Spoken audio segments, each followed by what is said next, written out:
So once I've poured the clay out onto the saran wrap sheet, it becomes really easy to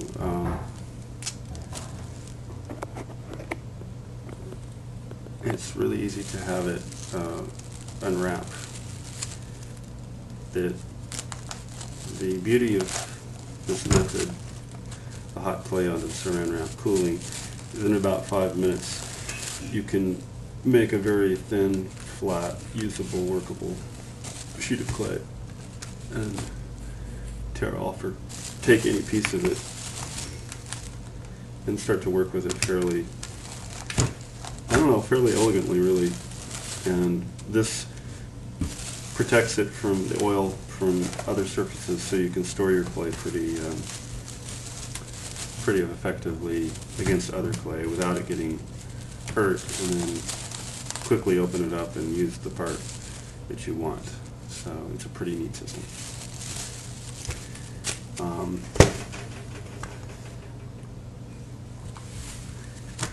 This is the materials to make a cake.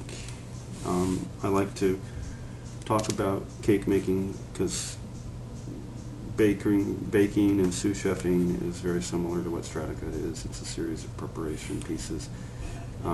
But this is very special because this is where I first imagined Strata. I was 8 years, I was at the age of 5. We started something called Claytown with my sisters, and at the age of 8 there was a birthday, and the story is after that birthday I wanted to make a cake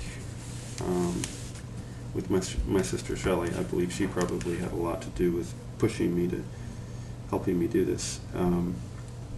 So in order to do that I made 3 or 4 blue icing pieces. This is why I think it was me, because this color scheme is something that Shelley would not have ever used. Hard blue and hard yellow. She was a little more elegant in her taste.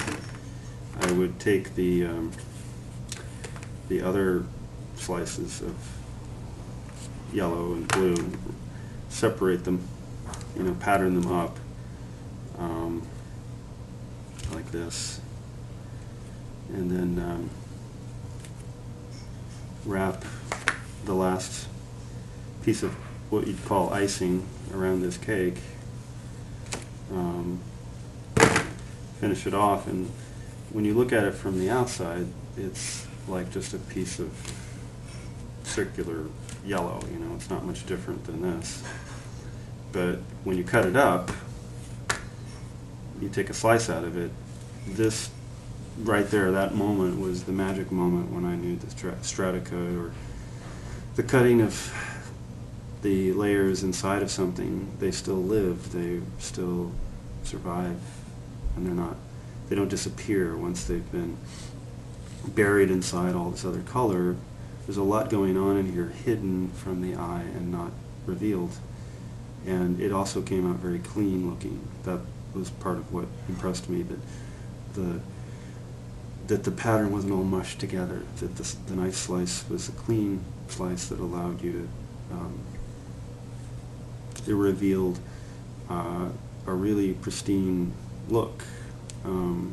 So that is the first step in Strata cut. Make a cake, cut it up, realize that the pieces are still, each piece has its own individual slice inside. Of course, if you cut it from any angle, you'd get a different result, and that's also the next step you learn, is that that the patterns animate inside depending on which way you choose to cut your cake. It makes all the difference. And then once you realize the cut creates a completely different pattern, then of course you can twist or distort this pattern and make even more interesting and varied ideas with it. And from that point on, you're animating in an entirely new medium. You're not limited by the simple idea of random patterns with anybody with a buzz saw or a chainsaw in a tree can cut away a series of slices and get a random pattern out of that tree or out of a clay. I think the key to the cake is this is a controlled pattern, much like Munster or head cheese, or there's all kinds of baked goods, cinnamon rolls that all have patterns inside when you cut them up with a slice. A bulldozer, when it's plowing across the earth, is taking a slice of the earth at a time. This again was the first step when I was 8 years old to understand and realize, this is something. I did not do anything with it. I just remembered it. It stuck out in my mind incredibly vividly that this was a very special thing. And it took me another 13 years till I was 21. 22 to actually sit down and actually decide the rules of strata cut. If I cut a certain direction, what does it do? If I manipulate the clay in a certain way, what does it become?